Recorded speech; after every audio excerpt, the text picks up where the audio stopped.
Om Swastiastu, selamat sore rekan-rekan dan sahabat Kubal Bolang yang saya cintai dan saya banggakan. Mudah-mudahan dalam keadaan sehat dan tak kurang satu apapun. Jumpa lagi bersama Kubal Bolang Channel dalam seri Mahabharata episode kelima yang mengungkap kelahiran Drashtarashta dan Pandu.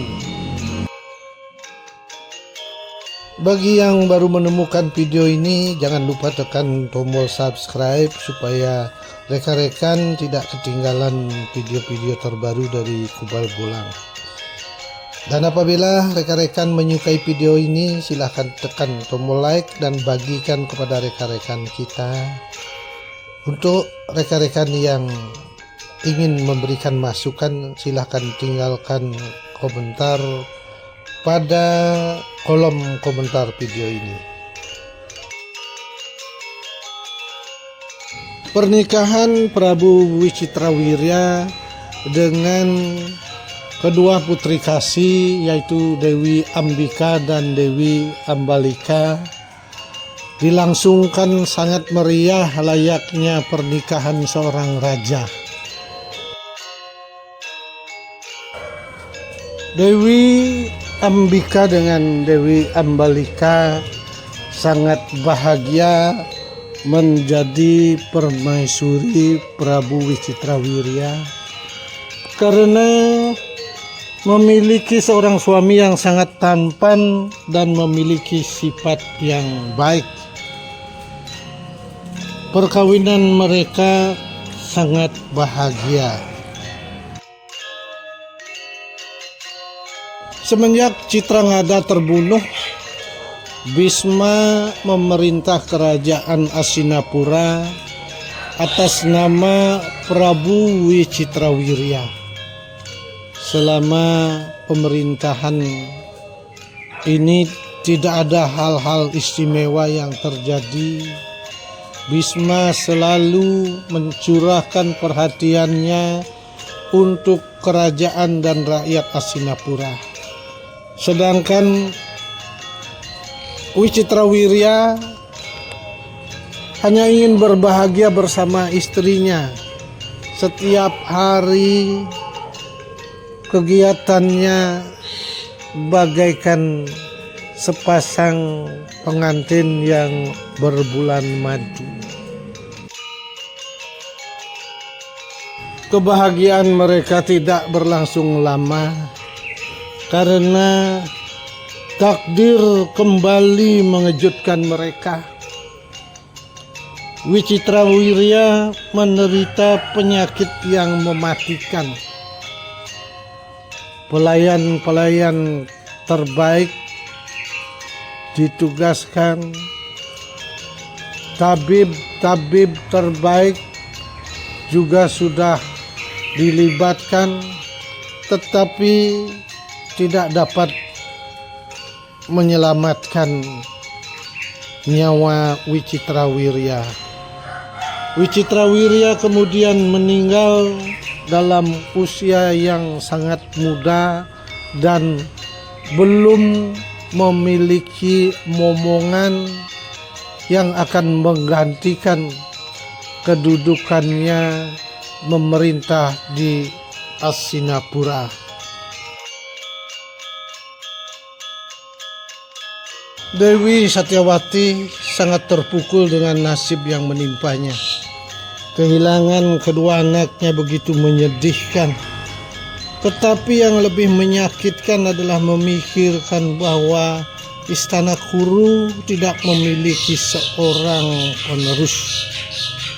Ini adalah fakta yang sangat menghancurkan hatinya.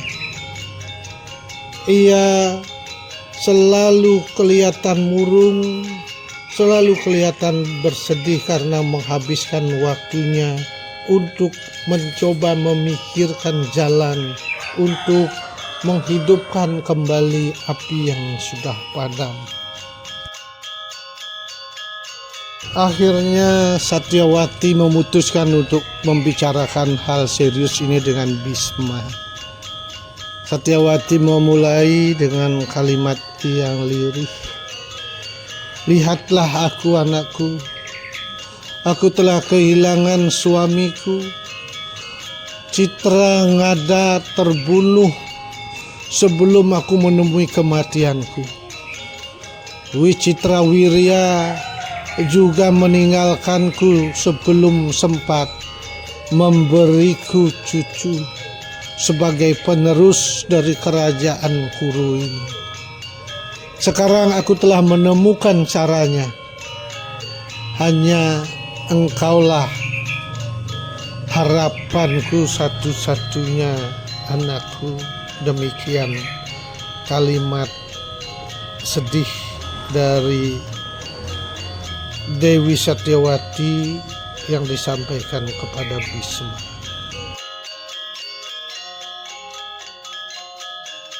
Bisma sangat terkejut.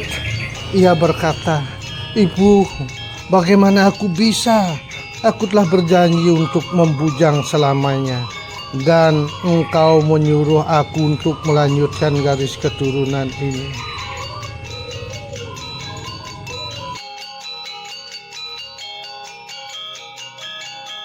Dengan seketika Dewi Satyawati menjawab, "Wicitrawirya meninggal dalam usia yang sangat muda. Kemudian belum sempat memberikan aku seorang cucu pun. Sedangkan kedua istrinya yang kau bawakan untuknya masih terlihat sangat muda dengan keinginan-keinginan yang belum terpenuhi. Harapanku, segeralah ambil istri adikmu untuk menunjukkan bukti dharmamu kepada ibumu dan kerajaan Kuru." Merasa tidak setuju dengan saran yang tidak mungkin ini, Bisma berkata kepada ibunya, "Ibu, karena engkau sangat sedih dan terguncang karena kehilangan anakmu dengan tiba-tiba, tidak diragukan lagi bahwa apa yang kau sarankan memang benar adanya. Aku tahu itu. Adat juga membenarkan peraturan ini. Tetapi ibu, engkau meminta aku untuk mengikuti peraturan yang salah dan tidak tepat.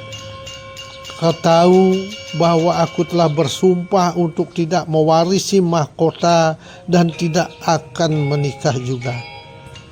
Aku melakukan hal ini untukmu, dan tentunya kau telah melupakan semua itu.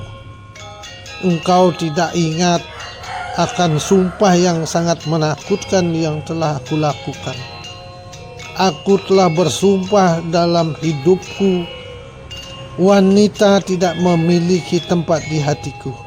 Sekarang engkau menyarankan aku untuk menikahi istri-istri adikku. Kau pastilah sangat kecewa dengan kematian Wicitrawirya. Engkau pasti tidak tahu tentang kokohnya dharmaku. Dunia boleh berakhir, tapi bukan kekuatan pendirianku. Tidak ada yang bisa merubah aku. Bahkan kekuatanmu sebagai seorang ibu, aku telah berani melawan guruku demi persumpahan ini. Aku tidak akan bergerak oleh kata-katamu. Hentikanlah semua usaha yang sia-sia ini, Bu." Dengan kokohnya pendirian Dewi Satyawati tentang penerus kerajaan Kuru yang diancam kepunahan, akhirnya Bisma pun memberi saran, "Baiklah, Ibu, untuk garis keturunan bangsawan ketika diancam oleh kepunahan dapat diteruskan oleh putra yang terlahir dari Brahmana yang mulia." Ini juga pernah dilakukan oleh para pendahuluku di kerajaan Hastinapura. Dan ini adalah sebuah adat yang telah disetujui oleh para Resi Agung. Satyawati yang malang harus setuju dengan hal ini, sekalipun ia jengkel kepada Bisma karena sebagai keturunan sejati dari Istana Kuru tidak mungkin lagi dia peroleh. Satyawati mengalami kebimbangan untuk memberitahu Bisma tentang sesuatu yang telah terjadi pada zaman dahulu. Ia pun bercerita sebelum menikah dengan Prabu Santanu, ia sudah pernah menikah dengan Resi Parasara yang kemudian melahirkan anak bernama Wiyasa.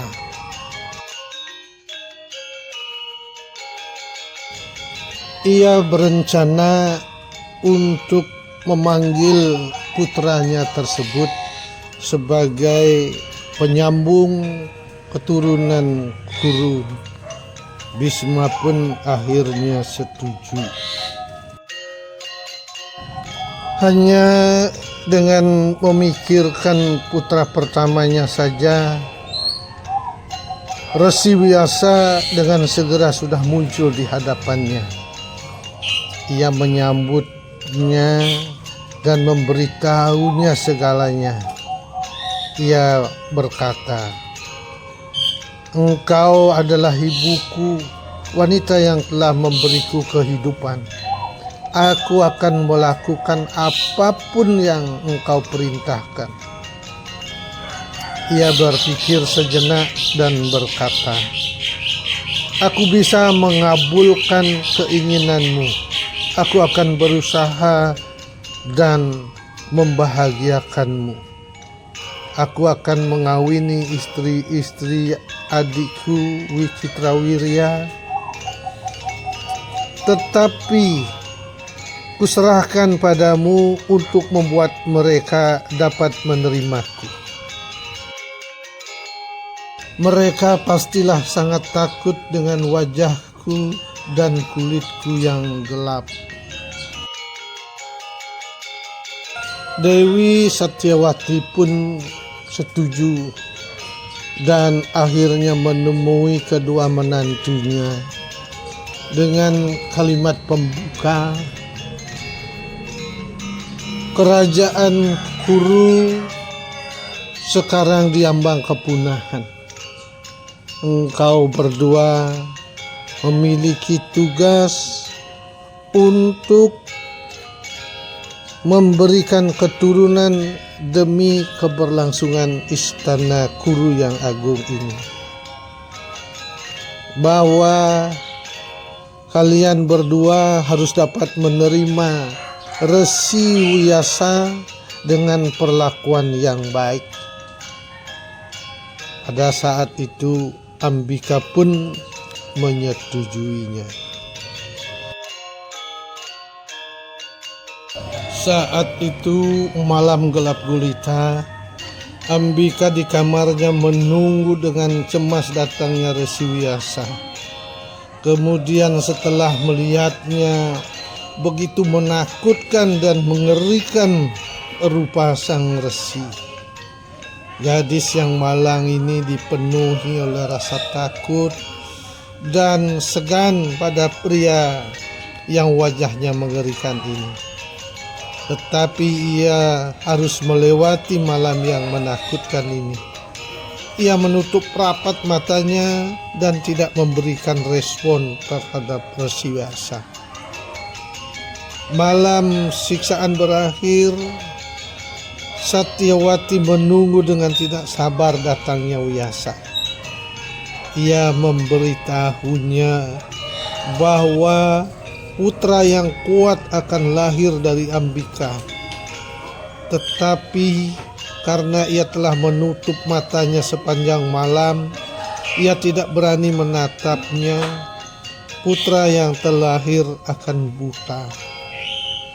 Satyawati benar-benar sangat kecewa Ia marah pada menantunya, tetapi tidak guna menyesali sesuatu yang telah terjadi. Ia meminta Wiyasa untuk memberikan putra pada menantunya yang lain, Ambalika. Wiyasa pun setuju dengan hal itu. Malam berikutnya, Ambalika takut pada sang resi. Darahnya menjadi dingin ketika melihatnya. Tubuhnya menjadi pucat karena ketakutan dan rasa segan. Malam berlalu. Pada pagi hari, Wiyasa memberitahu ibunya bahwa wanita ini akan mendapatkan anak yang tampan dan memiliki kelembutan. Tetapi ia akan menjadi pucat sama seperti ibunya ketika ia menaruhnya di rahimnya.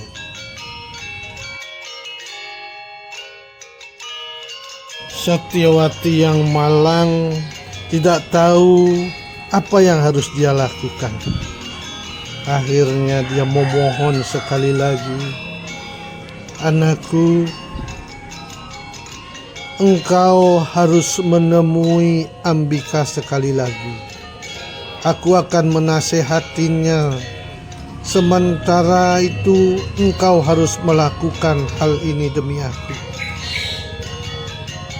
Akhirnya Wiyasa pun menjawab, "Baiklah ibu, sekaligus mohon pamit untuk meninggalkan Hastinapura."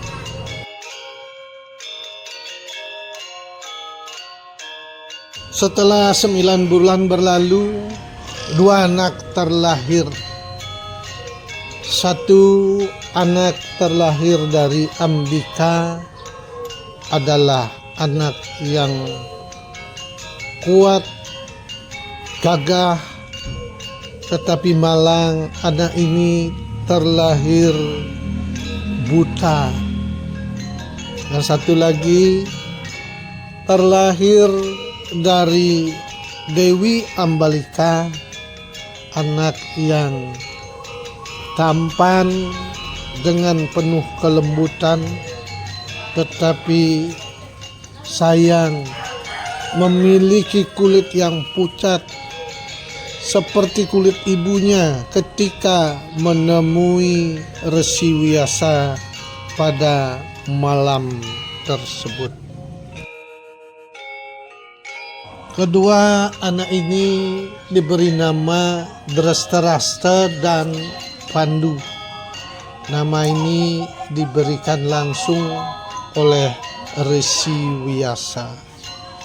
Sementara itu, Satyawati berpikir bahwa waktunya telah tiba ketika Wiyasa harus mengunjungi Ambika lagi.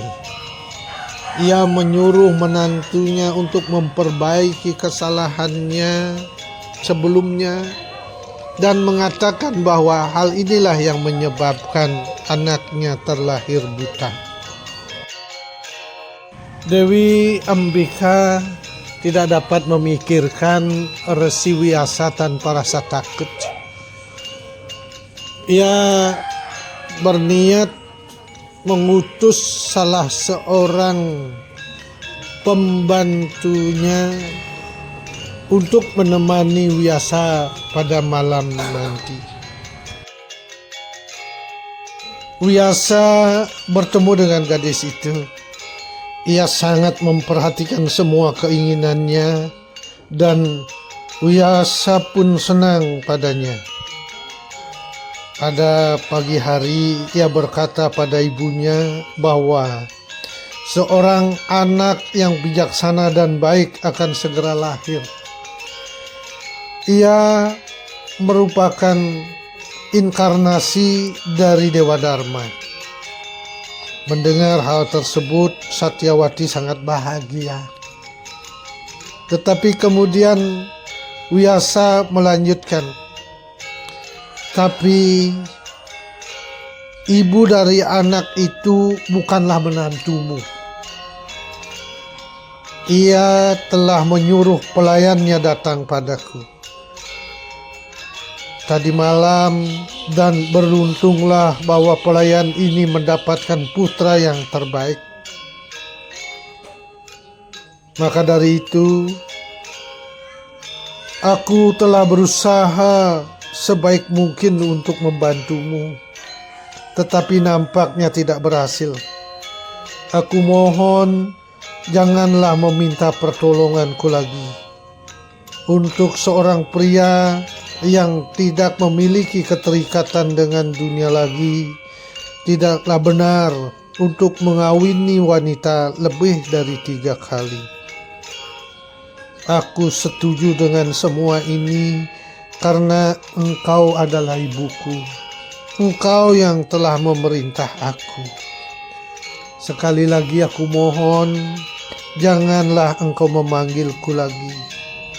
Demikian kata-kata perpisahan dari Resi Vyasa. Kemudian beliau pun pergi ke puncak gunung Himalaya yang bersalju untuk melakukan penebusan dosa. Anak ini aku beri nama Widura. Demikian kalimat terakhir dari Resi Vyasa. Setelah anak ketiga ini lahir, sekali lagi Bhisma menjalankan tugas untuk membesarkan putra dan memerintah kerajaan sampai Dresarashta dan Pandu cukup umur. Bertahun-tahun telah berlalu. 3 putra itu telah menjadi anak-anak bagi paman mereka, Bhisma. Ia mengajarkan segalanya padanya yang dianggap penting bagi seorang pangeran ksatria. Putra yang pertama adalah Dresarashta yang dianugerahi dengan kekuatan yang luar biasa. Pandu terbukti sangat ahli dalam bidang pepanahan. Widura adalah putra yang paling bijaksana dari ketiga putra itu. Pendidikan mereka sangat baik. Akhirnya Bhisma mengumumkan putra yang pertama sebagai Yuda Raja. Pandu yang mahir dalam hal persenjataan telah ditunjuk menjadi komandan pasukan.